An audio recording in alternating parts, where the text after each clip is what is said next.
Puluhan massa menggelar aksi demonstrasi di bawah flyover Jalan Urip Sumoharjo, Makassar. Aksi ini digelar oleh Aliansi Jurnalis Independen AJI Makassar. Mereka mengaku sangat kecewa dengan penyidik Polda Sulsel terkait kasus kekerasan terhadap jurnalis yang tak kunjung terungkap.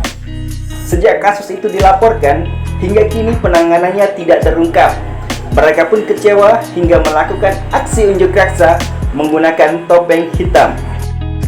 Selain itu, aksi ini juga menampilkan sebuah teatrikal singkat yang menceritakan oknum aparat kepolisian yang melakukan kekerasan terhadap jurnalis dalam setiap aktivitas peliputan. Fakta menunjukkan bahwa kasus kekerasan terhadap jurnalis tahun ini meningkat dari tahun ke tahun.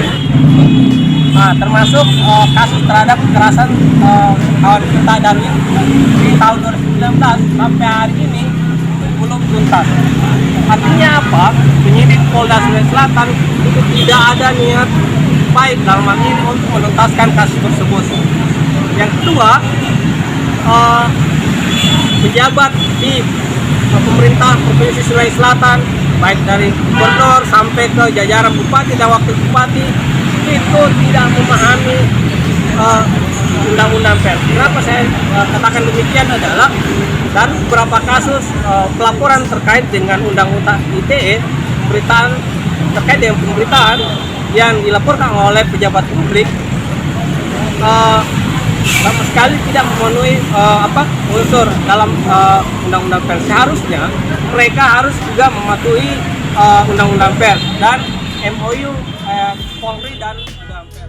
Aksi unjuk rasa ini juga dalam rangka memperingati Hari Pers Nasional yang jatuh pada tanggal 9 Februari 2021.